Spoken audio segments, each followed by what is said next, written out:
Good night. Hello. How is everybody doing? How's things? How's life? How's yours? How has your week been? It's getting lighter outside, so you can see the back of that PC currently.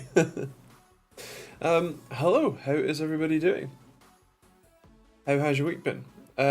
John, you're still at work, so I hope that you can join us at some point. But hello. How you doing? How's things? And hello to the one concurrent viewer currently. Hello, how you doing? Notifications gone out? Good. Actually went out on time. That's kind of rare. Yeah. How has everybody's week been? What has everybody been up to? Me? I've been doing this. I got the production, or possibly production, I haven't decided yet, cases in for the latency tool. Looks so much better.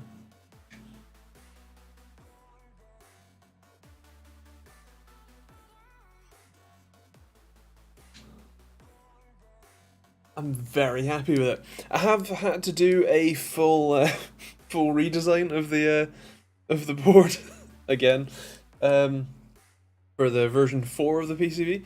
I think because I've built a couple of tools at this point. I'm mildly overconfident in my ability to like make all this production ready.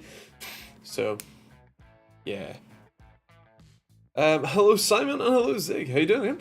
How are you doing, guys? How's things? But yeah, I've now fixed the issue. The issue that I had. I've worked out everything except for the audio jack. Turns out that audio is a bit of a funky one, and I've gone through quite a few revisions and designs for the like amplifier circuit and everything for that. But I now have on this very ugly breadboard a working audio jack. Which is why I have the oscilloscope here. In fact, while I'm here, I may as well show you what I've been doing. Hello Harry, how you doing, man? How's things? How has your week been? While you're off getting coffee. And that one, connect the ground, and the signal output. There you go, so you can see me talking in the waveforms. And if I tap the microphone, hold on, think about this, Andrew.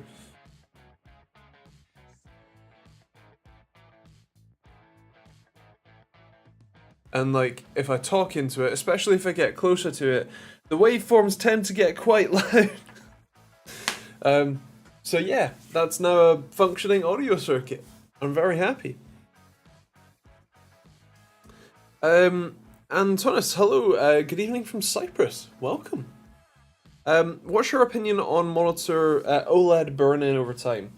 So, I don't have any OLED displays sort of in regular use, if that makes sense. I have a couple of like miniature OLEDs that I like. The Response Linto has an OLED in it, and my my little Cloud Key does as well. But I don't use an OLED monitor, so my personal experience with it is limited to just reviewing them, which is obviously a relatively short window, and you don't tend to experience much burn-in. So what I'm essentially saying is I'm trying to qualify my answer with I'm not the most qualified to give you an answer here, but I think as a general rule, the amount of time that the display needs to be on for burn-in to be a problem is relatively long.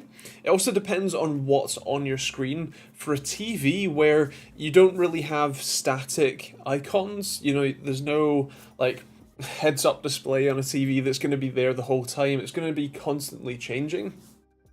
And so for a TV, I think it makes a lot of sense for a monitor, because you have things like the Windows taskbar that do stay on screen all the time, or you like leave your browser window open and so the icons at the top stay in place, all that sort of stuff, it's sort of more susceptible to that sort of burn-in or whatever.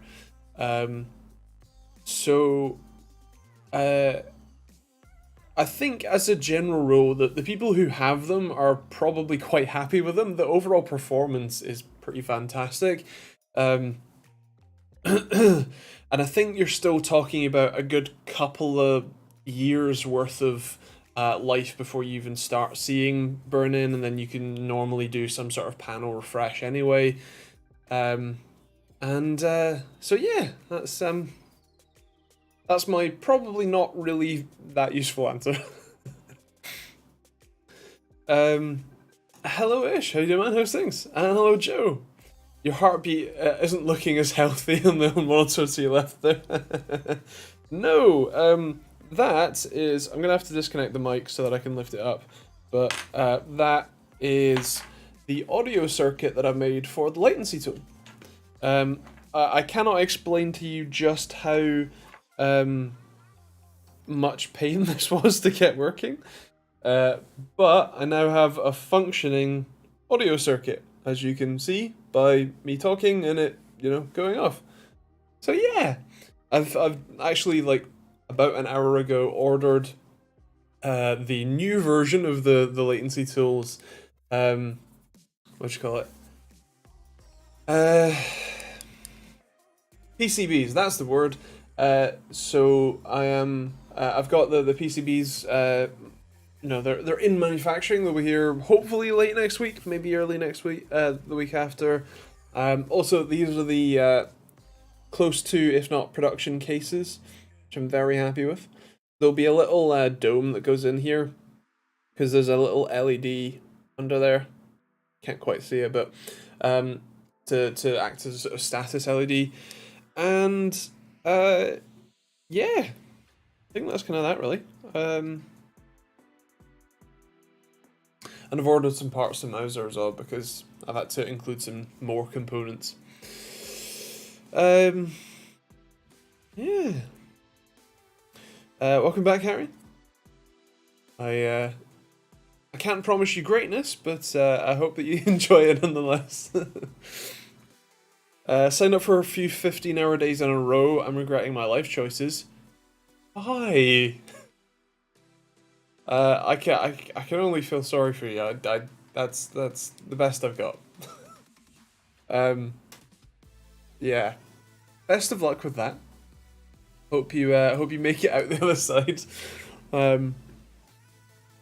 Yeah.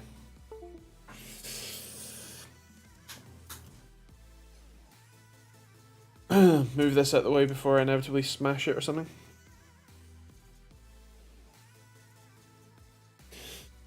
There we go. So yeah, that's taken up a lot of my life at the moment. I also did some updates for the response time tool, which was quite nice, because I think it was yesterday I ended up solving a load of like little bugs that I've been kind of meaning to fix for ages, but I was benchmarking a laptop, so the laptop was just sat doing its thing, and so I kind of had some free time, so tackled the bugs and pushed the update. I broke something, so I had to push an update this morning to fix that, but it's all now working, and there's a few new features and more robust things like firmware updates. These boards are basically use some version of an Arduino. The latency boards use these tiny little guys. This is a Arduino Xiao, and the response time tools, the SRTCs, use Adafruit Itsy Bitsy M4s, and that the firmware for them is just an Arduino sketch, and previously what I'd been doing is just having it Uh, like whenever there was a new firmware update, the software would just download the .ini files, the Arduino sketch files, and then the Arduino CLI would in the background go compile the sketch on the end user machine, and then upload it. The problem with that is that you need to have all of the libraries that the sketches use installed, and that's kind of complicated and annoying and can break sometimes. So I found when I compile it locally, I can go to my app data temp folder and find the binary file, the compiled binary file that the CLI ends up using to put the code on the board. And so I've just been uploading that, and then the software can now go and get that binary file, whatever's the newest, it can go and get it, download it independently of the rest of the software, and then just flash the pre-compiled binary. So yeah, it should be a lot more reliable as well.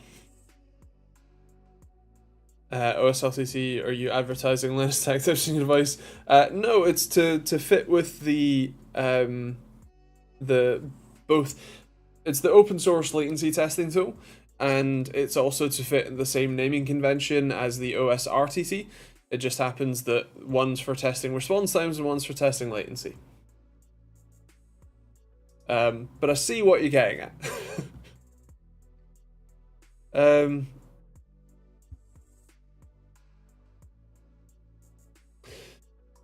Lost another £4 this week. I'm on £32 total now, nearly halfway to my goal, although I did nearly destroy myself on a cross trainer yesterday. I was fully ready to offer my body to the devil.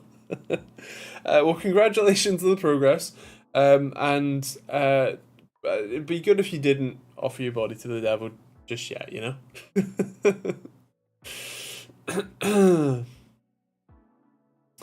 But yeah, congratulations.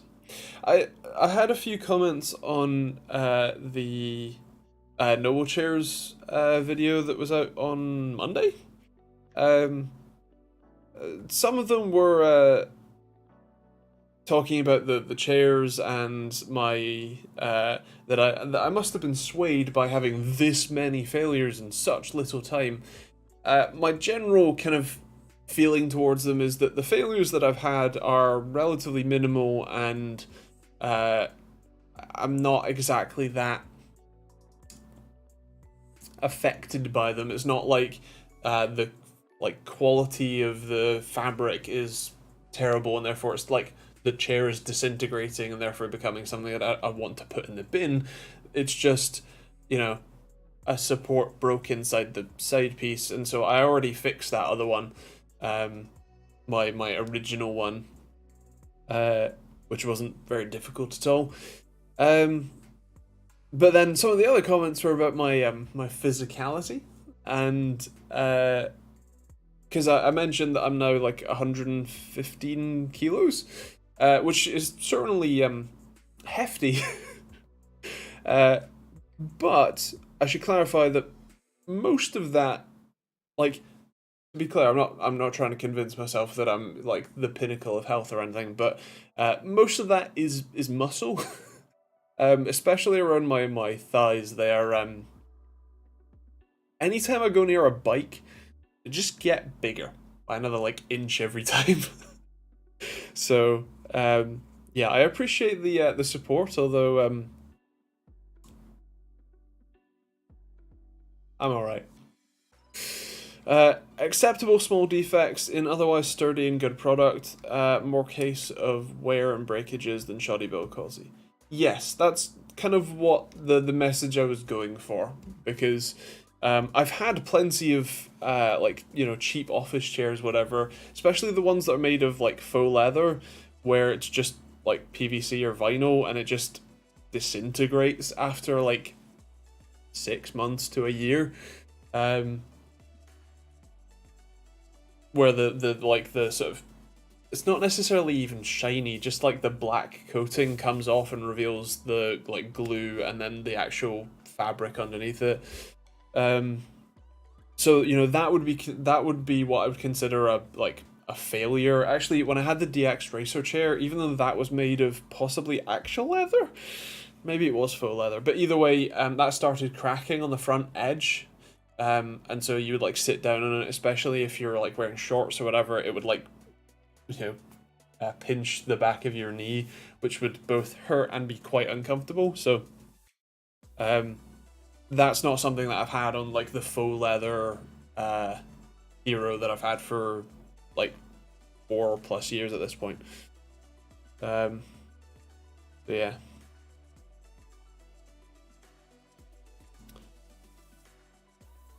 Don't listen to them, buddy. You're in good shape. You're fit and healthy-ish. Wow. I'd love to be 115 kilos again. I'm 138. Still need to watch the chair video, actually. Well, let me know what you think. Also, I mean, still very much congratulations on your like progress. And yeah, I think part of the why I might not quite look as healthy is because my lower spine or my pelvis isn't in the right position. And so I don't stand up straight. I stand up kind of like my back goes like that. So my stomach gets jutted out quite far forward and my posterior quite far the other way. And so even when I'm sitting down, it looks like I'm quite rotund. When again, I'm not exactly the pinnacle of health, but it's mostly my spine.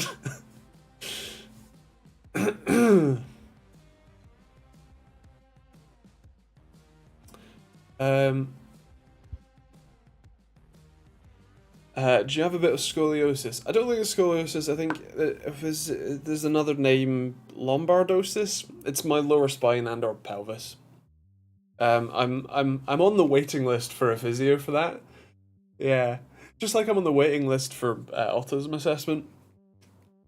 Yeah, it's been a year and a half on the autism one. Hey, if you get 5+ years out of an office chair nowadays, it's good value. I know, right? I think one of the comments was saying that they bought something like a £700 chair like 11 years ago, and it's great, and that's fantastic. I'm like, that's a great deal, right? The crux of the matter is that that's twice the price of one of these, and the other thing is that you might struggle to find something of that quality today, like the £700 one that they bought however many years ago, which actually, especially for adjusted for inflation, that might actually be more like £1,000, and so you may as well buy a Herman Miller instead. And again, that's triple the price of one of these. So, yeah. But yeah.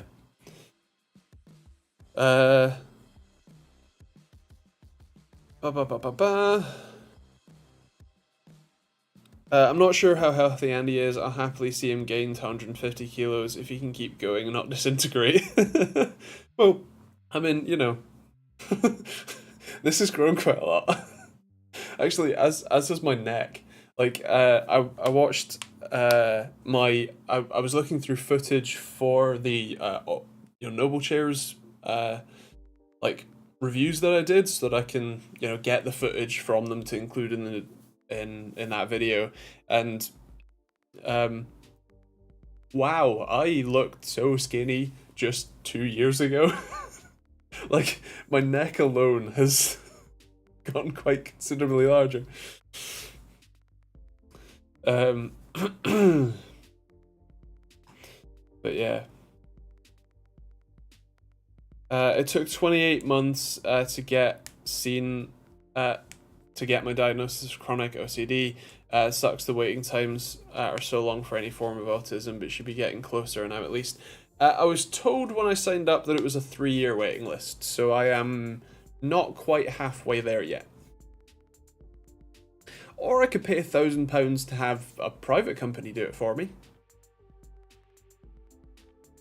Next week. Can't really afford £1,000 to spend on an assessment.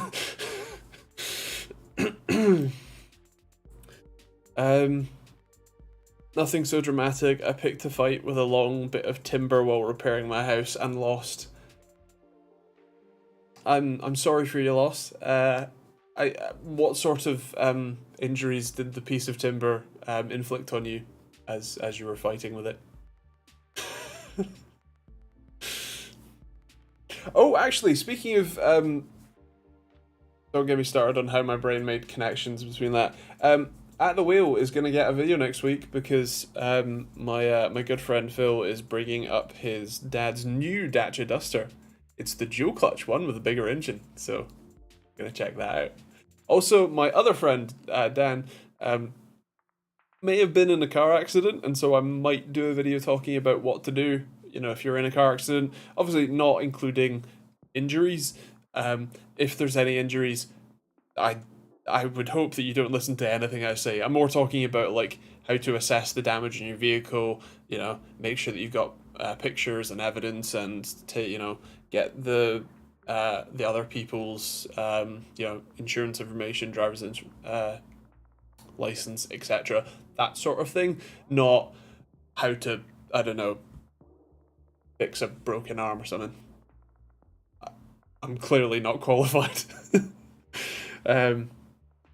So yeah, we're going to be assessing the damage to work out if once it's gone to, because it was a triple car rear impact where he was the front car, so it's gonna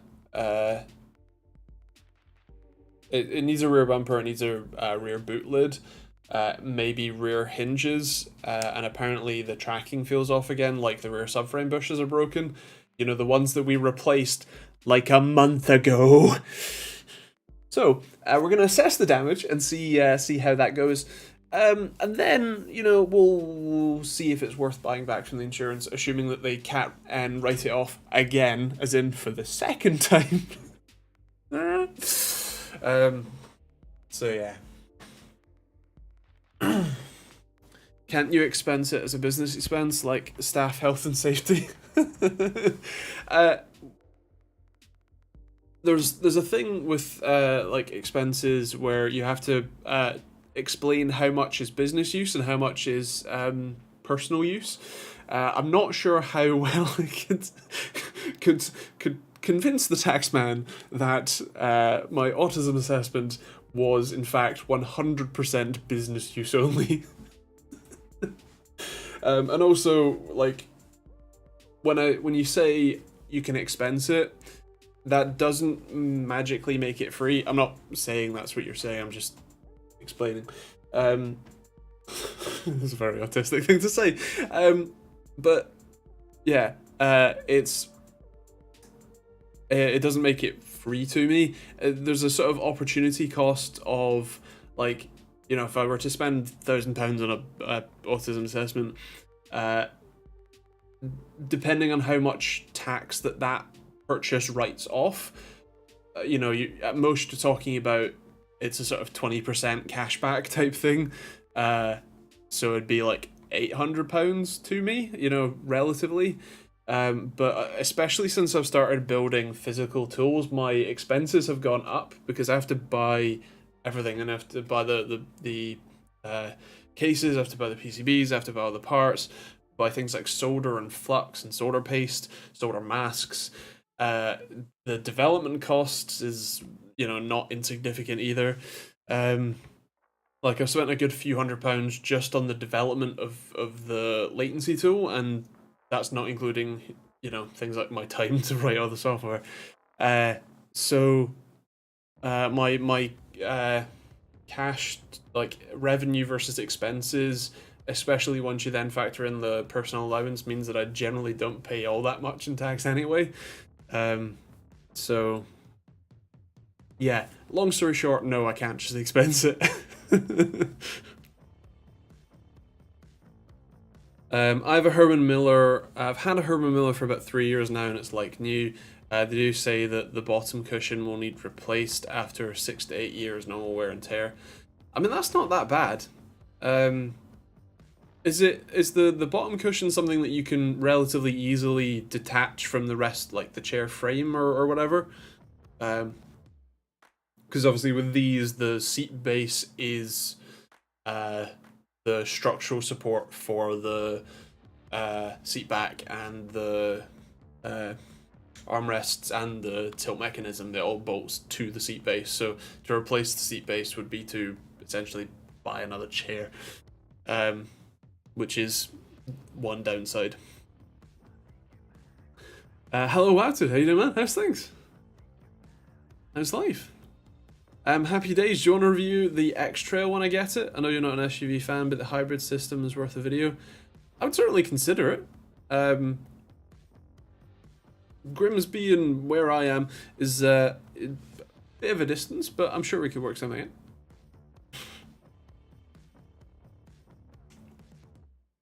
Also, while there will be at least a video, at the video on the Dacia, there will probably, and then there may also be a video on Dan's crash car.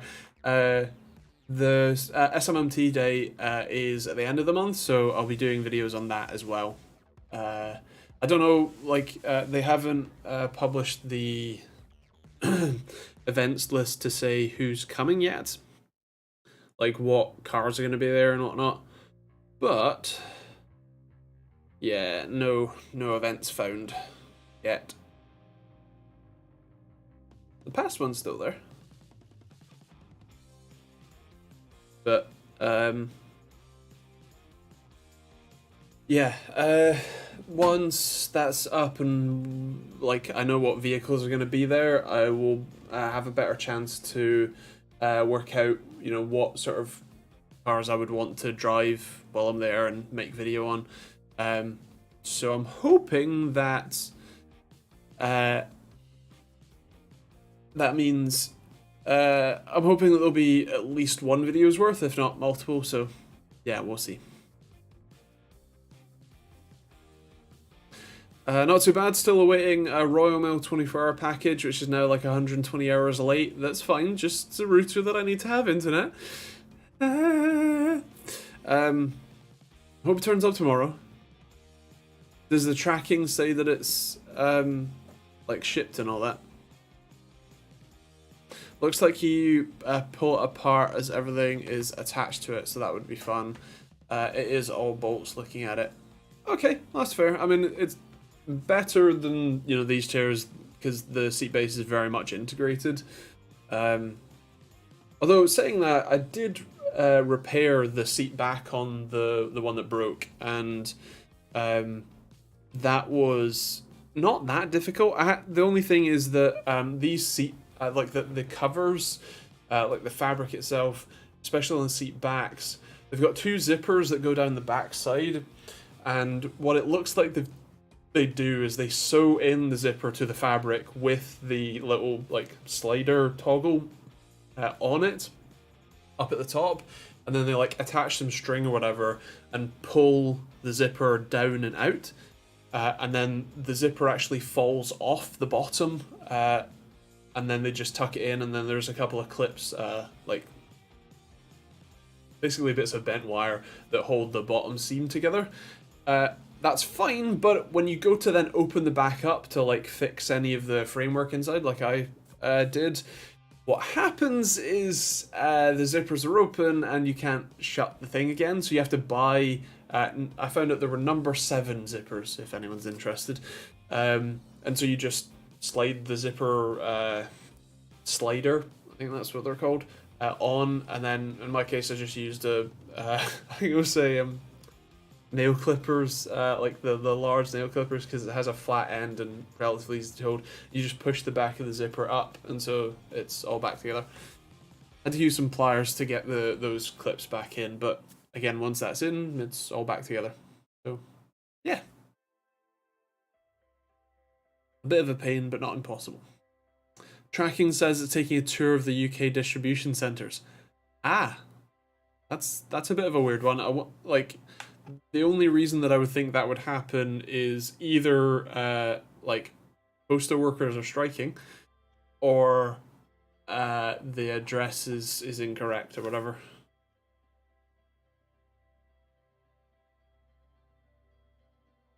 But yeah, I hope it turns out tomorrow.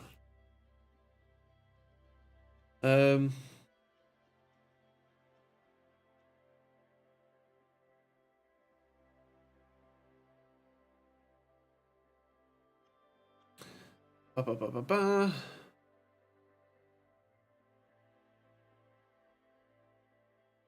I have a laptop in for the first time in quite a while. Technically, I have two. They're both from XMG, and I think it's the Focus 16 that I have, and it's got the 13900HX, the 8P core 16 E core, so 24 core laptop chip, which is kind of insane.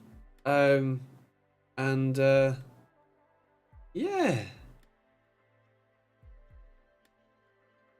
that's what you call it. Of course, I did use the response time tool for the 1600p 165 hertz panel. It's not that great. Which is something that you know, without the response time tool, you would struggle to find. So I'm very pleased with myself, and yeah. It's got the 4060 laptop GPU.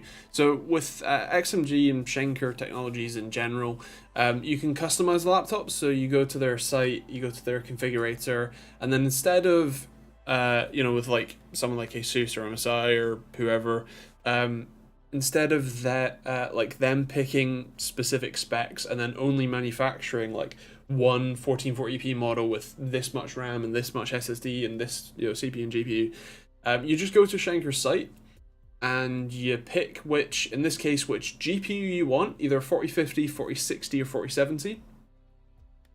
You pick what RAM and SSD you want, just like you would on any custom PC builder, and you can even pick the keyboard layout, which is quite nice. And so yeah, you pick all that stuff, and then goes what you call it? You're off to the races. But overall, it's still a pretty decent machine, if I'm being honest. It's gone from London to Scotland to Manchester to Exeter to Bristol.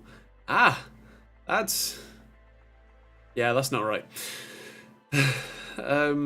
4060, ooh, not gonna lie, 8GB of VRAM just isn't enough. I do hit issues using my 3070. Yeah, so at the display resolution, I think it's pretty clear that the performance issues it has are because it's 8GB of VRAM. You can get the 4070, and I can't remember how much RAM the 4070 has. I already have the configure. It's 8GB as well. No, that's bad, really bad. Do you think that the average person would actually physically be able to notice the difference between 120 and 160? Well,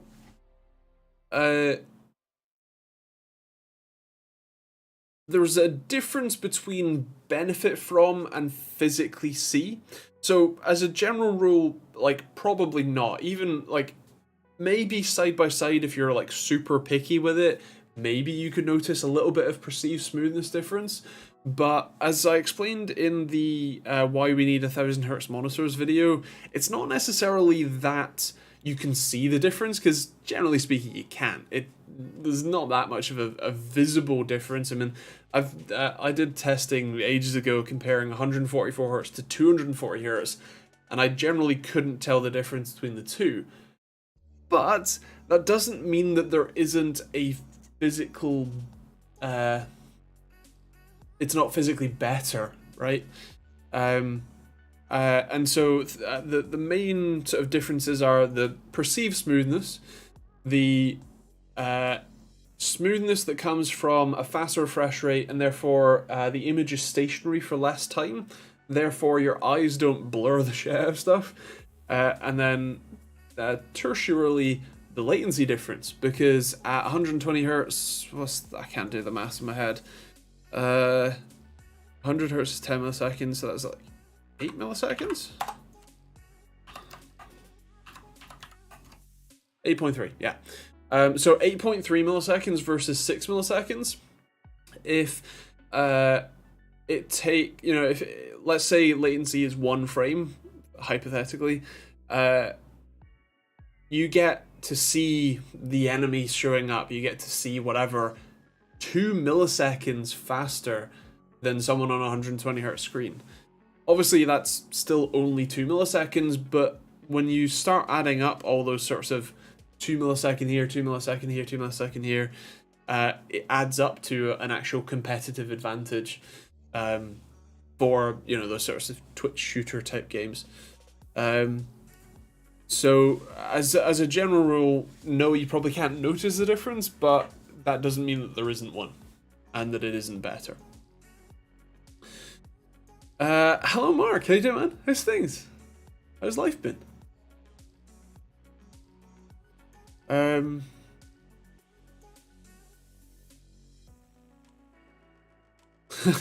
Whap. Yeah, I'm kind of surprised that the 4070 has that little RAM.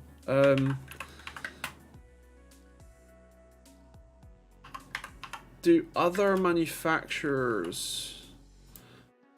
Is that a manufacturer thing? I can only dream. Gigabyte 4070. Where's the? Show me the spec, damn it. Nope. 4070 laptop, 8 gig. Yeah. Yep. Okay. Depressingly, the only thing I use a higher refresh rate for is responding to Slack messages faster now. I mean, to be fair, I've had a 144 Hz TN monitor in portrait mode for some stupid reason for like several years at this point. It's actually only running at 60 Hz as well because it's HDMI. So is it more about giving a better experience in terms of reducing fatigue? I'm not sure what hertz the human eye works at naturally. Well, so the human eye doesn't really work in hertz, which is why it's not really a fair comparison. It also doesn't really work in resolution either. So they're not apples to apples comparisons. Things like eye fatigue can be a thing. There's normally other factors, and like how much blue light, how much flicker there is, whatnot. It's more so the way that your eye tracks motion and processes motion is when things are stationary. So with an LCD panel or an OLED panel, whatever, anything but a CRT or no, plasmas still do sample and hold, but they split it in colors. Anyway, it's called a sample and hold display. So it draws the image, it holds it still, and then it draws the next image and it holds it still until that refresh rate window ticks out and there's a new frame to be drawn. And the thing with that is because that sort of image is being held still, and then the next one, that sort of motion, your brain essentially blurs, especially if it's like moving motion, like not just action but movement, so that the faster that it refreshes, the smoother or the crisper an image will your brain will perceive, even if you're not necessarily like looking at it and it's, oh, that's crisper, that's not. You physically see things better when they are refreshing faster on displays, and so it is that's the sort of visual advantage. Black frame insertion or backlight strobing, oh, it's not shown up yet, can help with eye motion blur. You're very right, but that definitely screws you in terms of fatigue, because that is literally turning the backlight off, so your display goes black for all but 1 millisecond of the frame, and then it blasts your eyes with however many 300-400 nits of brightness, and then you know, drop back down again. So yeah, I'm not a fan of that. It is a way to do it, and if it works for you, fine. But it gives me headaches instantly, and it's generally not recommended for like long term. I can notice the difference between my 360 and 500 hertz monitors. Glad I didn't pay for them down under, as they cost a fortune. Understandable, yeah. I think I have a... No, it's a 240 hertz monitor. I think that's the highest that I have here at the moment.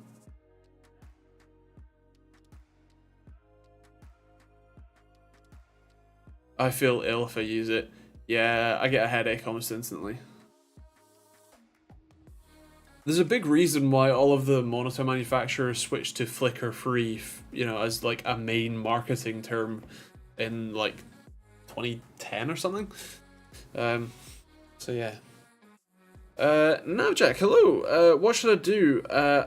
Would play 1440p AAA game. Should I get an RX 6950 XT for €665 or a 7900 XTX for $1150? I'm kind of indecisive about future-proof since the 6950 XT only has 16 gigs of VRAM. I'm seeing games like Hogwarts Legacy already using 12 gig of VRAM. What does the XTX have? Is that 24 gig? I don't remember. Yeah, 24 gig. So you are talking about almost double the price there, and you certainly don't get double the performance.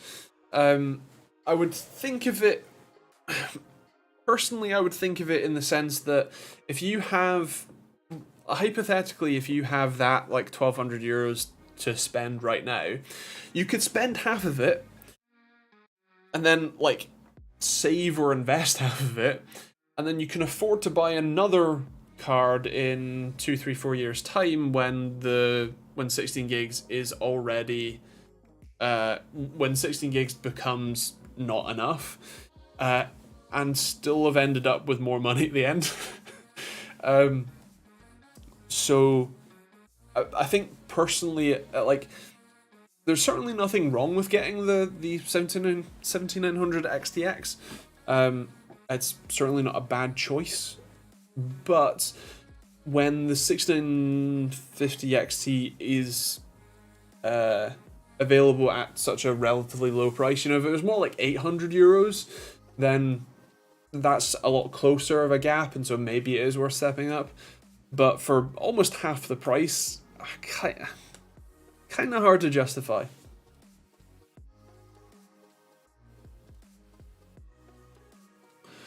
Makes sense. My monitor is an old 32-inch TV and is not very good at my ISR after an hour or two, yet my phone screen is 120 Hz and is noticeably less strain. So the other thing to mention is that I mentioned flicker free.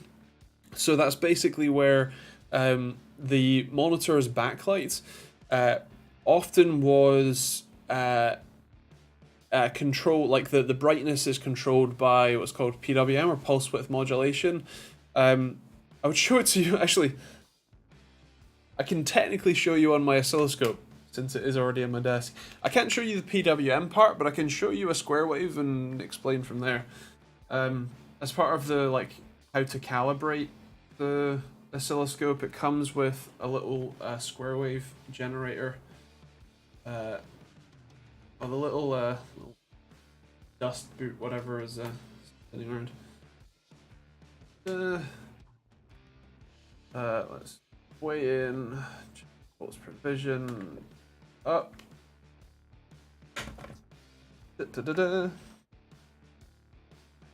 So this is a square wave, children.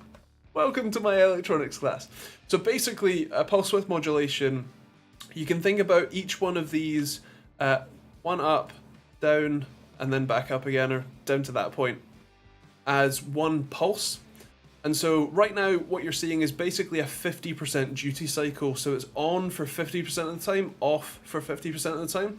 If you were to change that so that it was on for maybe 75% of the time and off for 25%, that would be a 75% duty cycle. So that sort of on and off behavior is how a lot of monitors arguably technically still control their backlight brightness, because if you just turn the LED off for like half the time, it's probably going to output about half the light, right? Well, the thing with that is that that means that the backlight is off for half the time, and if the frequency is low enough, that is essentially just like the backlight strobing. It is the display is essentially off for half of the frame, and that's not a very good thing for your eyes. It's not a very good thing for your brain. And so a lot of manufacturers either swapped to DC control, so that's where they basically just have a flat line and you just move the flat line up and down, or they swapped to having a very high frequency that this happens at, so that even though it is still technically off for half the time, it's off for such short increments over the whole time that it's no longer a thing that your eye would even notice or be affected by. Yeah, there you go. Electronics lesson.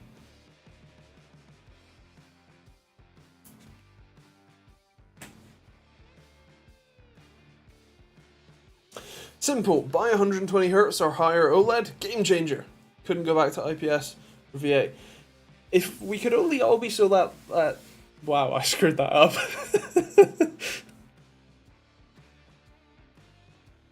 If only we could all be so lucky. That's what I was trying to say. Yeah, simple cries in wallet.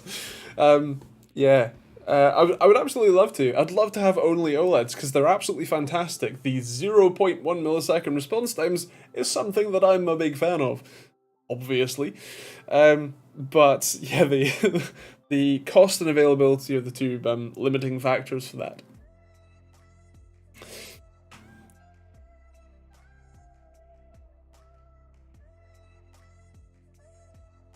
I'm gonna buy a house first, I think. Same, bro. In about 2 decades, when the house prices have collapsed enough for me to afford one. Bought a C1, 5-year warranty, £700 from Costco. Nice. Then get a mortgage for the OLED. Yeah, that's definitely not too bad. I think the slowly incoming spat of smaller displays like 27 or 32 inch will be very nice, because while a single like 42 inch or whatever I could probably make work, I do like having multiple displays because it helps me segment my work a bit better, and that's definitely something that I would prefer to do with a smaller monitor.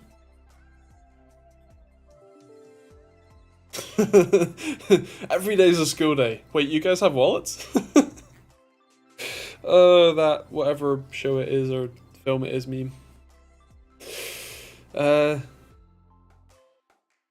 Hogwarts and tell me that 8 gig is enough. Even running a 1490, it can get up to 18 gigabytes at 4K at high.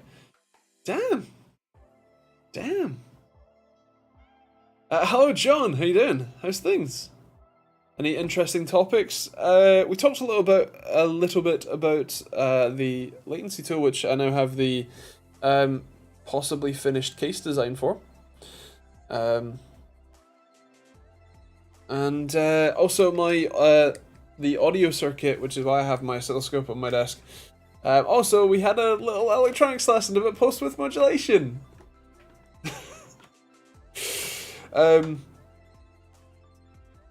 How does a 13900 compare to 7950 X3D single core performance wise, assuming unlimited budget? Need to set something up for someone. Good question. I have not had the XTX X3D chips in as of yet, so I'm afraid I can't really tell you. But I think the general consensus would be for what the X3D chips were lower in productivity performance, if I remember rightly. I think. So less good.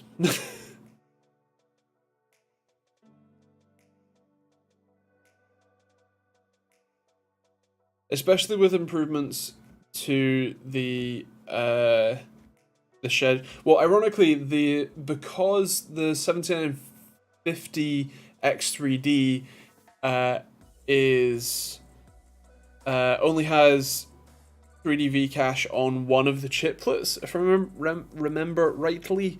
What that means is that the Windows scheduler is extra bad at scheduling tasks. It's probably going to get better with some patches, but Intel has had a head start on making Microsoft patch the scheduler for their hybrid architectures, and so the chances of the Intel chip being a little on the more stable side is probably a bit higher. Simon says, Intel, more stable. There you go. Noticed Linus using ORSO2T in a few reviews. Yes. They're mostly using it for latency, which is, like,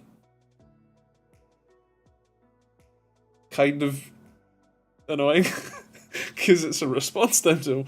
But I have seen them use it, include the heat maps, like the response time heat maps, in at least one review, so I'm happy about that.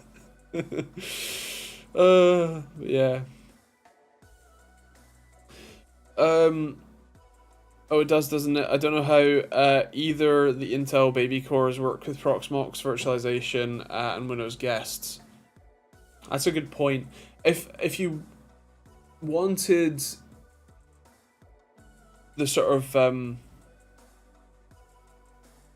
a more stable solution for that, I would probably suggest the non-X3D 7950, like the 7950X, not the X3D, just because that's not a hybrid architecture, and it's not it doesn't have any complications with the 3D V-cache core die and stuff, so it's the sort of the most plain chip you can get right now.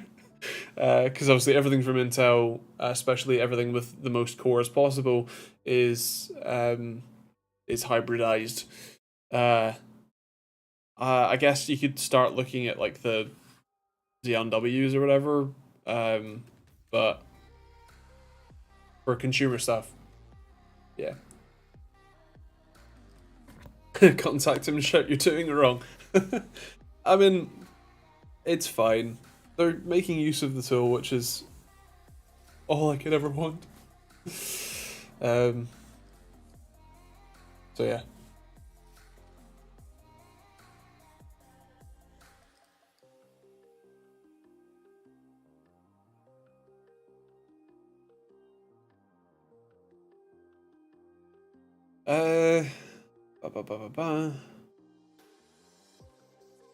You're creeping ever closer to that 100k. Have you decided what you're doing for it yet? Not really. I mean, it always feels like it's like just out of reach. Cause what am I on now? 96.1. So it's probably gonna be next year by the time I get there. So, meh. I'm also not really one for massive, celebrations or whatever. So, meh. But yeah, get that clickbait up. I'd rather not. Would the 1700X Bionic, the either of the AMD GPUs? You said 4040p gaming, didn't you? As a general rule, the higher the resolution, the less the CPU plays a factor in sort of the bottlenecking.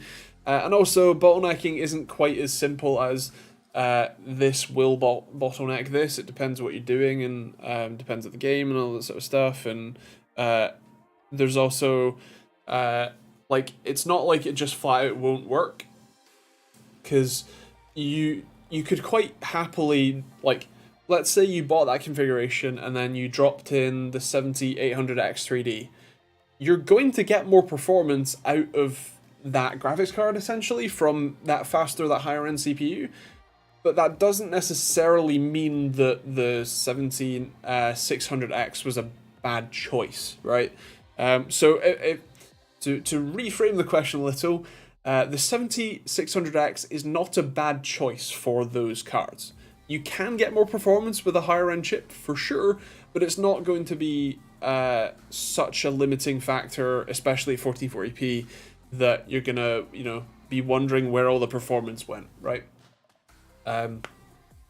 So yeah, that's my reframed answer.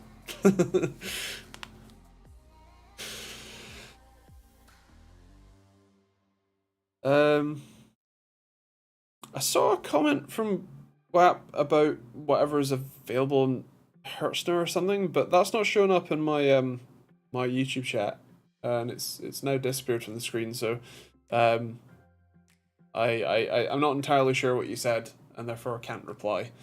Because it's gone missing. Let's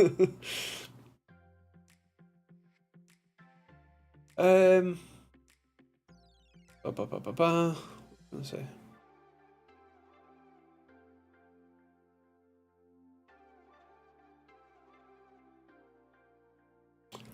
My mind has gone blank. Does anyone have any other or tech questions? Or car questions, or I suppose anything else? There's quite clearly no rules to these streams, so.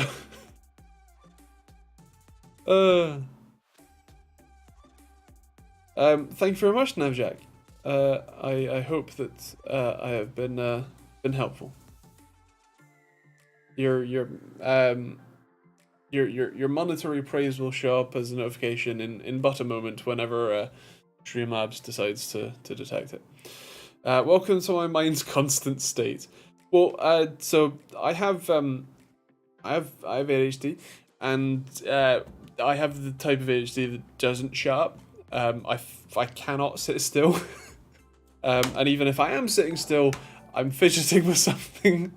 Thank you very much, Navjack. And also,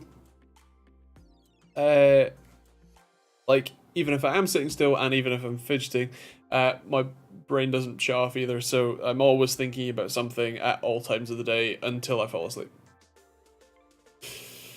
I just got notified of a 3-day flying gig for the weekend. Fun for me. Nice, I think. Not many people on tonight. We don't need no rules. Tech Team ADHD stream for the win. GG. Sounds like you have Linus's dashboard problems too. I haven't seen what he's talking about. I tend to not watch Wanshow because it's on too late for me, and it's like 4 or 5 hours long now. So yeah, but the dashboard is mostly fine. It's just the YouTube comments seem to disappear sometimes on streams.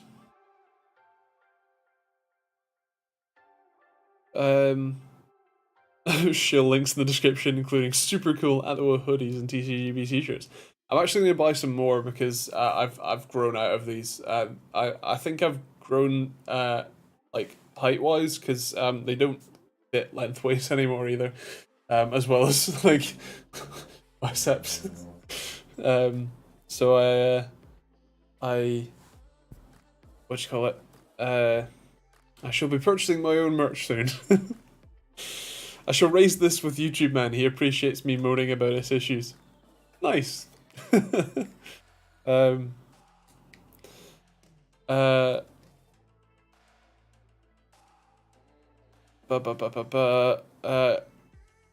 been you're simply needing to test more of the range of sizes. Sadly, yes. That is true. Yes, I do need to. But hey, see you, Zig. Catch you later. Thank you for the final push for solar. My supplier emailed me something strange as I got £1,000 balance. Nice. And what you call it?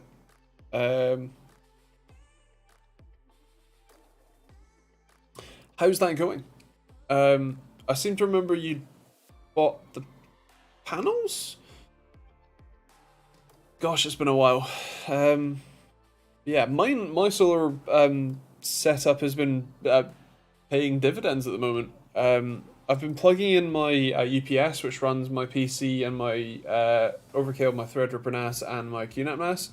I've been plugging that into solar as well as my monitor, so I've been using about 800 watts for like most of the day. So it's it's doing well for me. When it's sunny out, when it's clouded over, that's less good. You sure you haven't been shrinking in the wash? Oh no, I've definitely... Go back and watch my Noble Chair Hero TX review. And then compare that to modern day me. You'll see the difference.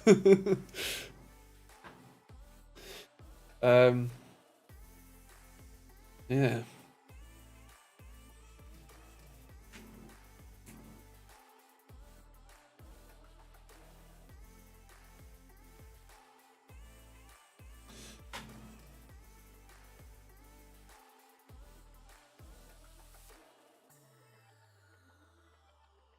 Yeah. I think that will do it for this week. As always, I have a video coming out tomorrow, and then I have a video coming out on Monday, and then I might actually have a video out on Out of the Wheel next week. So make sure you stay tuned for that.